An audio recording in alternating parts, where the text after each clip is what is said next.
Bonjour, je suis ravie de vous retrouver pour ce 6e jour. Le sujet aujourd'hui, c'est vous qui l'avez choisi, les techniques de mémorisation. Il faut savoir que quand on est jeune, on a une assez bonne mémoire en général. C'est quand on commence des études supérieures, qu'on a choisi sa voie, qu'on se rend compte que parfois, elle n'est pas si bonne que ça. Ce qui est en réalité totalement faux. C'est juste qu'on n'a pas appris à l'utiliser. Donc aujourd'hui, je vais vous partager une technique parmi d'autres de mémorisation que vous allez pouvoir tester en famille. À vous de jouer. Tout au long de notre scolarité, on nous demande de mémoriser l'orthographe, les formules de maths, l'histoire, la géographie. Mais a-t-on jamais appris le fonctionnement de notre mémoire? Pas vraiment, n'est-ce pas? C'est un peu comme si vous preniez le volant d'une voiture sans avoir appris à conduire. Impensable, non? Que vous ayez une mémoire d'éléphant ou de poisson rouge, vous pouvez décupler vos capacités de mémorisation en apprenant à vous servir de votre mémoire. Ce qui vous permettra, le moment venu, lorsque vous vous lancerez dans des études supérieures, par exemple, de pouvoir mémoriser sans peine. Entrons directement dans le vif du sujet en testant. La première expérience que je vous propose est une liste de 10 mots à observer pendant 20 secondes. L'objectif étant de pouvoir en restituer un maximum à l'issue du temps imparti. Alors vous êtes prêts? 3, 2, 1, c'est parti!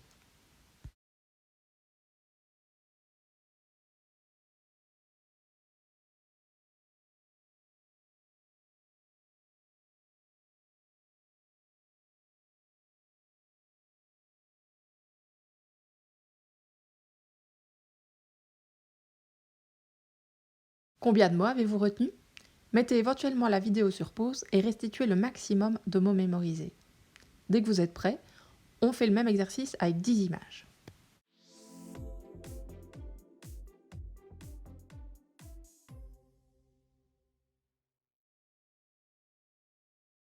Les 10 mots étaient courgette, savon, thon, briquet, vent, voiturier, devoir, autonomie, sachet, soupe.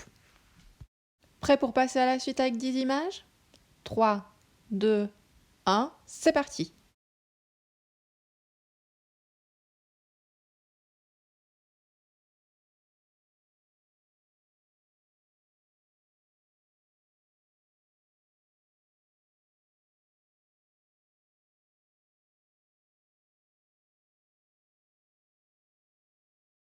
Je vous laisse quelques secondes pour vous remémorer le maximum d'images.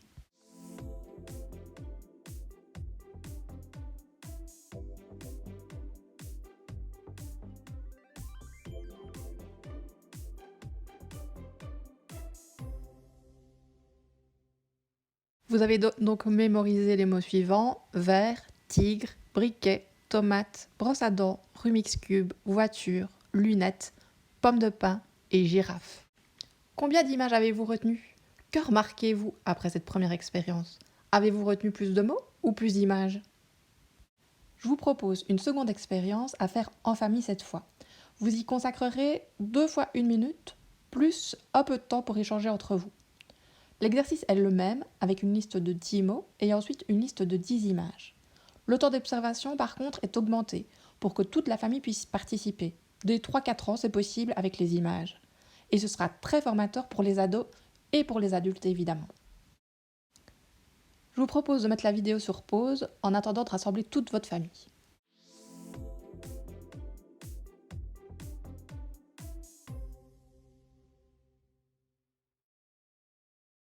Tout le monde est là? Super!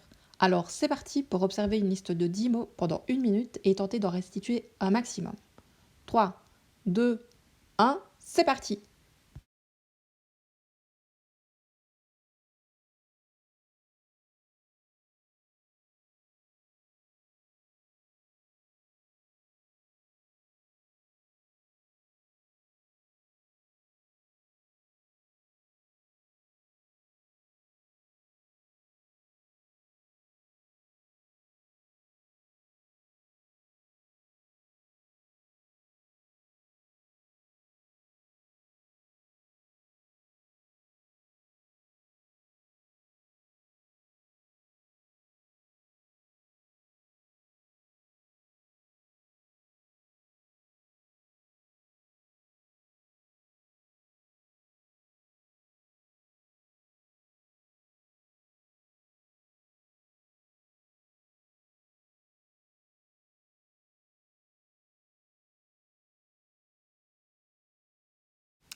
Combien de mots avez-vous retenu? 5, 7, 9? Génial, vous êtes super fort.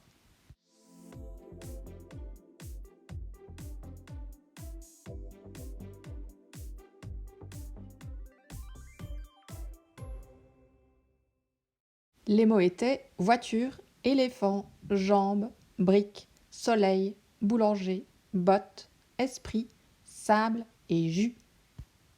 On passe sans plus attendre aux 10 images à retenir. Soudain, surgit nulle part une trottinette. Pas n'importe quelle trottinette, elle est rouge et très très longue. Elle est conduite par une tortue, une magnifique tortue verte. Vous remarquez ces incroyables cils verts et orange? Magnifiques.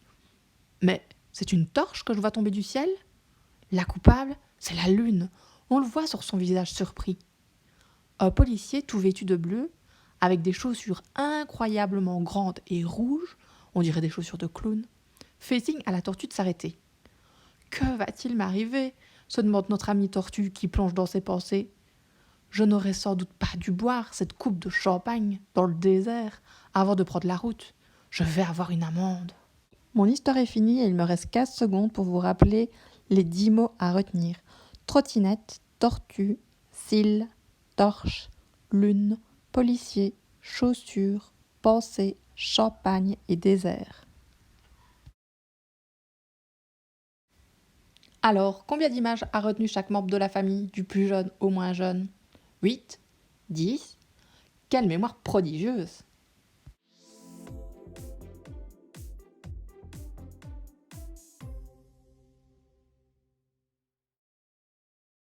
Les images étaient trottinette, tortue, cils, torche, lune, policier, chaussures, pensée, champagne et désert. Quelle conclusion peut-on retirer de ces expériences? Quels sont les secrets de notre mémoire? Voici le premier secret. L'être humain, de manière générale, retient plus facilement les images que les mots qui les identifient. Notre cerveau fonctionne sous forme d'images. Quand vous vous remémorez vos dernières vacances, vous voyez des images, non? Et pas des mots. Traduire les mots sous forme d'images, c'est donc faciliter le travail de notre cerveau. En doublant le codage, sous forme visuelle, nous voyons l'image de la tortue, et sous forme verbale.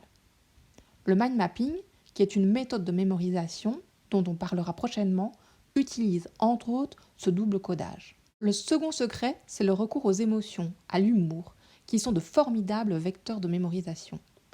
Nous retenons plus facilement une information si elle est marquée par une émotion agréable ou désagréable d'ailleurs. Il y a de grandes chances, si vous êtes né dans les années 80, que vous vous souveniez très précisément d'où vous étiez le 11 septembre 2001.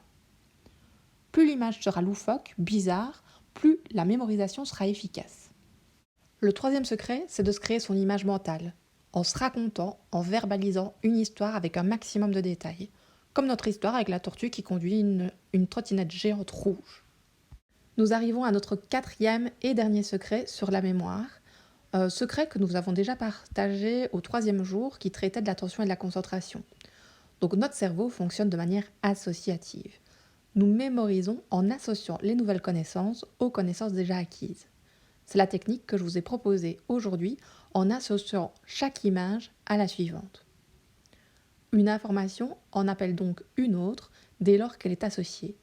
C'est ainsi que dans 3 jours ou même plus, non seulement vous vous souviendrez de la liste d'images que j'ai dessinée pour vous, mais en plus, vous serez toujours capable de me la restituer dans l'ordre et même dans le désordre. Par contre, il est probable que vous ayez complètement oublié la première liste de mots. Voilà de quoi chacun de nos cerveaux est capable. Vous connaissez désormais une technique de mémorisation, celle des associations. C'est bien, mais sans utilité si vous ne l'utilisez pas. Je ne saurais donc trop vous recommander de la mettre en pratique. Mémoriser une poésie se prête particulièrement bien à ce petit jeu. Nous pourrons une prochaine fois parler de la mnémotechnique ou de la technique des lieux ou encore de la technique morphologique et de leurs applications dans notre vie quotidienne et dans nos apprentissages. Je vous souhaite une bonne mise en pratique. Je vous invite à me rejoindre dans le groupe Révéler les talents de vos enfants depuis la page Facebook du même nom pour échanger. Je suis curieuse de savoir comment s'est déroulé cet apprentissage. Combien de mots avez-vous retenus? Combien d'images? Est-ce que votre mémoire de poisson rouge s'est transformée en mémoire d'éléphant? Partagez votre expérience avec nous.